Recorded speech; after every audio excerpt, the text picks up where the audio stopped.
Assalamualaikum warahmatullahi wabarakatuh. Apa kabar teman-teman semuanya?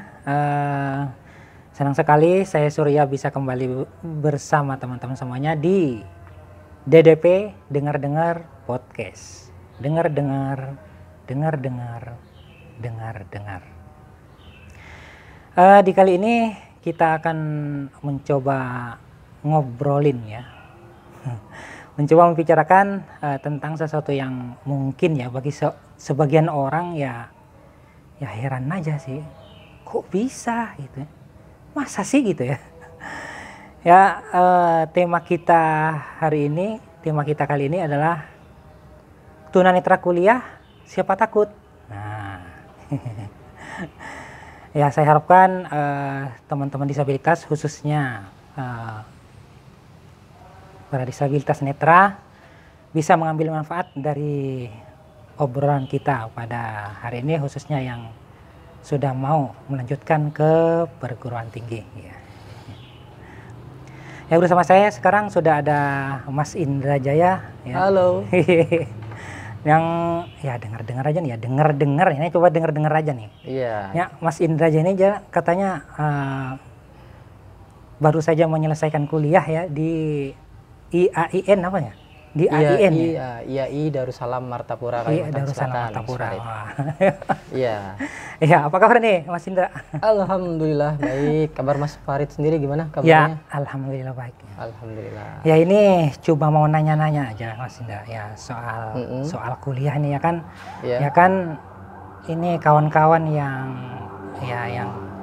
sudah menyelesaikan SMA ya kan, sudah mau kuliah gitu. Ya, sebenarnya kuliah itu sendiri gimana sih Mas Indra? Ya, kuliah itu sendiri sebenarnya nggak terlalu rumit ya seperti yang dipikirkan oleh orang-orang kebanyakan. Iya. Nah, untuk saya sendiri pribadi ketika menjalani kuliah itu memang di awal itu rada-rada grogi gitu ya, rada-rada pesimis. Bisa nggak nih saya ini menyelesaikan gitu, mampu nggak menghadapi tantangan-tantangan yang nantinya akan ditemui di sepanjang jalan waktu kita kuliah.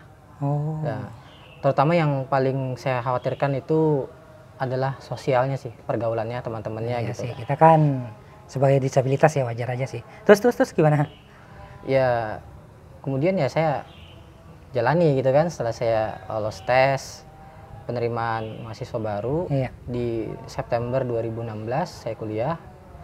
Kemudian saya jalani dan ternyata alhamdulillah nggak serumit apa yang saya pikirkan sebelumnya. Jadi teman-teman pada waktu itu ya awal-awal memang rada canggung sih ya, rada bingung gimana nih menghadapin teman yang punya keterbatasan gitu kan. Iya. Tapi saya sendiri coba untuk bergaul dengan mereka, coba berbincang. Kalau mereka kan otomatis nggak ngerti ya gimana sih berinteraksi dengan kita tunanetra gitu. Jadi memang kitanya dulu yang memang harus proaktif ya. Jadi misal nih saya duduk di bangku kan, kiri kanan saya ini harus saya tegur, saya sapa gitu kan. Kalau saya dengar ada gerasak-gerusuk ada orang nih di sebelah kan. Tapi kan kita rasa canggung atau gimana Mas Indra? Ya memang mau nggak mau kita memang harus ya proaktif tadi, kita harus paksain diri buat negur mereka gitu kan. Kita nggak mungkin kan berdiam diri. Kalau tunanetra itu berdiam diri nanti susah loh, susah pengen ngapa-ngapain, malu bertanya kan sesat di jalan. Jadi kita emang harus pede aja gitu. Nah gitu teman-teman sekalinya. Oh iya. Jadi gitu. Kita harus proaktif gitu ya, nggak boleh canggung gitu ya. Wah ya memang kalau masih baru sih ya tentunya sulit ya. Iya. Sulit memang. Jadi untuk mengerjakan tugas-tugas kuliah itu soal makalah segala macam itu gimana? Ya, nah untuk tugas-tugas nih pertama sekali kita memang harus menyiapkan bahan-bahan atau alat bantu. Kita tunanetra kan tentu nggak bisa lihat ya. Nah, ya itu. Nggak bisa baca buku teks ya kan. Nggak bisa ngelihat papan tulis. Kita cuma bisa mendengarkan. Nah, kita manfaatkan apa alat yang bisa kita gunakan. Seperti handphone, smartphone ya kan. Sekarang kan sudah ada smartphone. Kemudian seperti laptop bicara ya kan. Nah, kita harus gunakan itu semua. Kemudian kemampuan kita mendengar, Iya. nah kita harus maksimalkan karena kita nggak ngelihat, jadi pendengaran kita harus benar-benar fokus ketika belajarnya untuk mengerjakan tugas makalah sendiri. Karena di tempat saya kuliah itu kan muridnya banyak ya, mahasiswanya banyak. Nah, iya itu dia. Nah karena banyak itu, jadi tugas makalah itu biasanya per kelompok sih kita. Oh, per kelompok. Dan itu memang biasanya bagi tugas. Jadi satu kelompok misal nih 5 orang, kita bagi kelompok tuh. Misalnya ada yang bagian nyari bahan, ada bagian ngetik. Saya kemarin sempat kena bagian ngetik, jadi ngetik sedikit, teman yang bacain kan. Luar biasa teman-teman. Ya terus. Nah begitu setelah sudah bagi-bagi tugas, ntar dipresentasikan kan makalah itu. Ya, presentasikan itu saya memang keseringan jadi ini sih moderator biasanya ya, moderator, kemudian nyatet pertanyaan teman-teman di laptop gitu kan. Pernah juga sih presentasi. Ya, presentasi. Presentasinya ada 2 sih metode yang bisa digunakan. Bisa kita pakai braille ya, tentu kita cetak braille dulu makalah yang kita buat tadi kan, sebagiannya gitu, sebagian yang ingin kita bacakan. Kemudian bisa juga kita menggunakan laptop tadi, jadi kita pakai handset. Kalau saya sih pakai handset, kemudian saya dengerin, baru saya sampaikan gitu. Oh, jadi ada apa namanya, boleh-boleh aja kayak gitu ya di kampus itu ya? Oh iya, boleh, sesuai kebutuhan kita bagaimana. Jadi tergantung kitanya gitu kan, menyesuaikan. Iya. Nah, ya biasanya kan ada kayak suka dukanya kan kuliah tuh, pasti kan nggak mungkin enak terus ya kan, pasti ada, tentu ada ya mungkin kesulitan di pas gimana pas bikin apa namanya, skripsi kah bagaimana gitu, skripsi gitu ya. Iya gimana memang tuh? Itu tugas akhir kuliah ya, itu yang memang yang menentukan dan yang paling sulit menurut saya sendiri untuk skripsi, karena skripsi ini sangat-sangat ribet, sangat-sangat sulit. Nah, tapi insya Allah bagian kita ini bisa aja ya? Bisa sih sebenarnya, bisa. Jadi gimana untuk menghadapi tugas skripsi itu tadi, nah kita nggak bisa kerja mandiri, itu nggak bisa. Untuk ternyata itu jelas saya katakan nggak bisa. Kita perlu yang namanya bantuan teman, paling nggak 1 orang itu minimal, 1 orang minimal. Jadi teman kita itu ntar yang bantu kita buat ini, buat pengarahan kayak misalnya kita pergi nemuin dosennya, terus buat kita nyari bahan, nah terus buat bantu kita ini editing. Nah ya itu editing itu kan yang sulit tuh, kadang saya juga minta bantu teman, apalagi hasil koreksi dari dosen kan. Kayak bisa kita bawa skripsi nih kan, dicoret-coret tuh.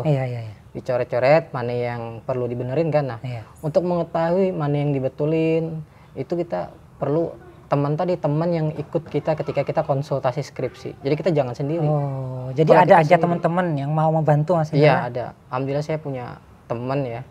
Teman dari saya awal masuk sampai saya menyelesaikan kuliah. Teman saya itu setia buat temenin saya gitu, buat dampinginnya, jadi asisten lah istilahnya kan. Mau aja mereka ya? Mau, tentu dari kitanya juga tergantung pembawaan diri kita kan, bisa nggak kita menyesuaikan diri dengan mereka. Kan kita cuma terbatasan mata aja ya, sementara pola pikir, indera-indera yang lain kan masih berfungsi dengan baik. Jadi maksimalkan itu sebaik-baiknya gitu. Nah, ngomong soal fungsi indera, Mas Indra ini kan ya dengar-dengar juga kan Mas Indra ini nggak melihatnya itu mulai umur berapa? Umur 16 tahun ya?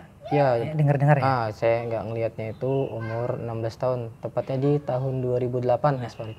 Nah, ketika nggak melihat itu, terfikirlah, pernah berpikir bahwa walaupun saya nggak melihat bisa kuliah gitu. Jadi perjuangannya gimana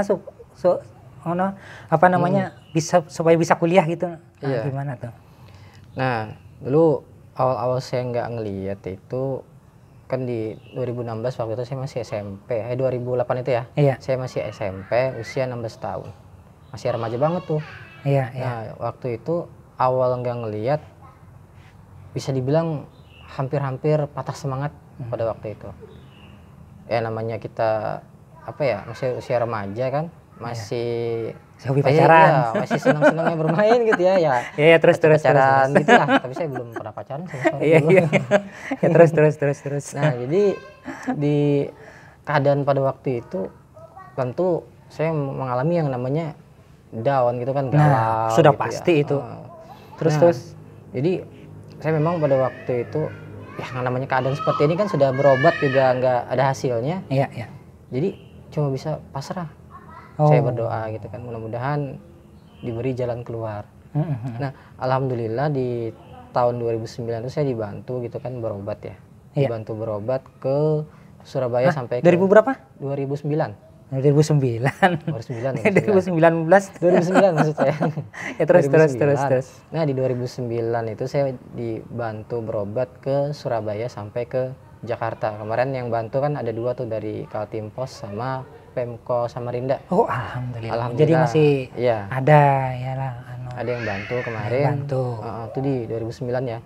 Tapi ketika saya menjalani pengobatan dan sampai operasi ternyata gagal.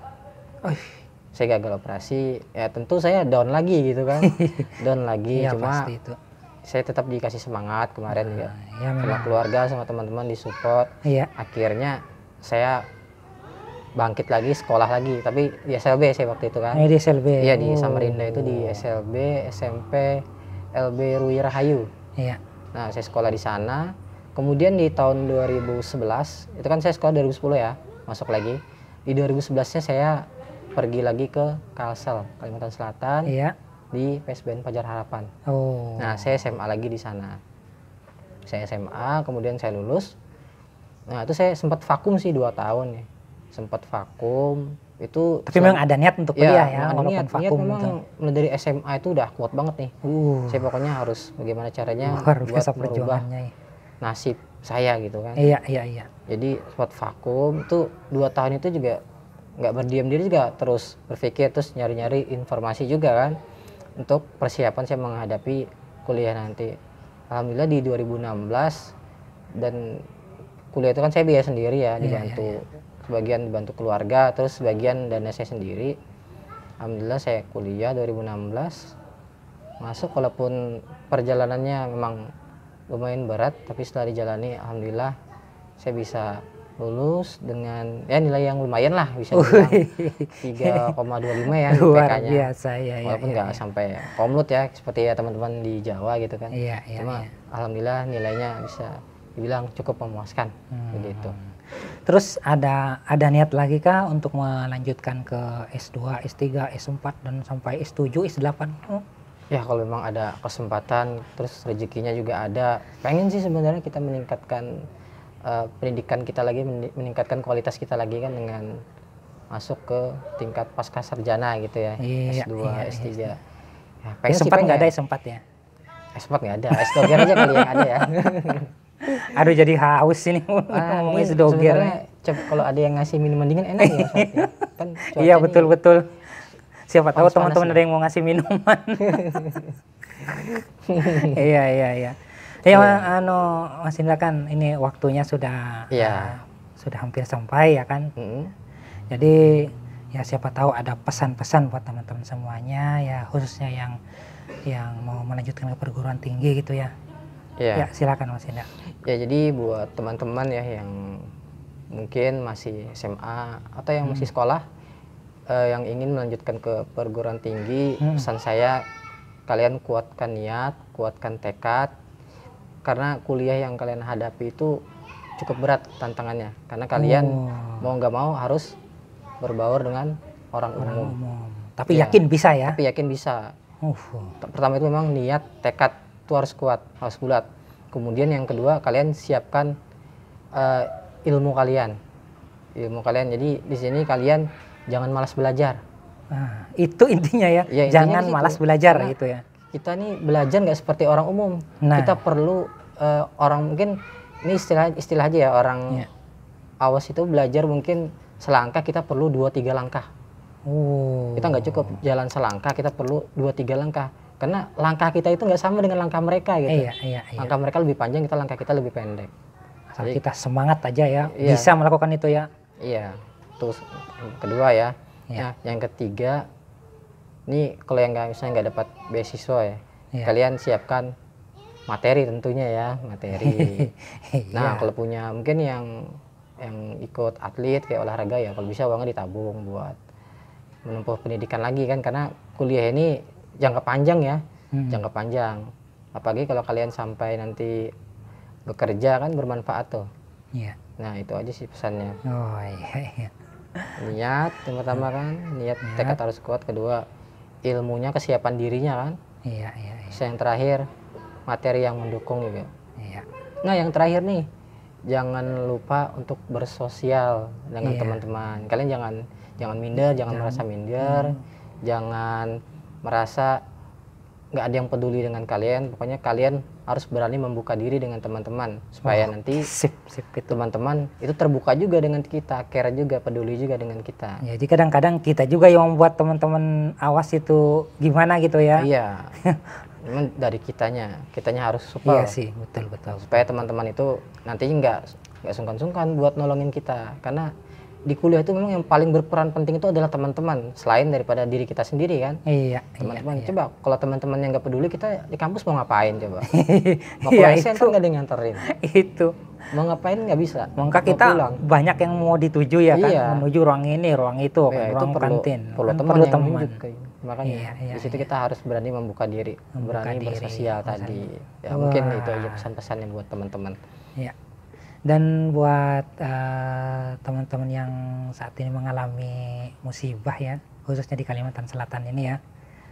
Ya dengar banjir ya. Iya, banjir Mas. Banjir di mana-mana nih. Banjir sampai bahkan di Braba itu sampai atap katanya. Mudah-mudahan tinggi banget ya. Iya, ya mudah-mudahan kuat aja, sabar aja gitu ya. Iya, mudah-mudahan orang-orang yang terutama masyarakat Kalimantan Selatan yang sedang mengalami musibah banjir, mudah-mudahan diberikan kekuatan, kesabaran ya, dan diberikan solusi untuk mengatasi musibah yang terjadi. Iya, amin, mudah-mudahan gitu ya. Semoga gitu ya. Iya, itu harapannya. Iya. Mungkin itu aja teman-teman obrolan kita pada hari ini. Semoga teman-teman bisa mengambil manfaat dari obrolan kita pada kali ini. Demikian. Saya Farid Surya dan saya Indra Jaya mengucapkan selamat beraktivitas bagi yang beraktivitas ya sambil menonton gitu ya. Ya, saya akhiri. Assalamualaikum warahmatullahi wabarakatuh.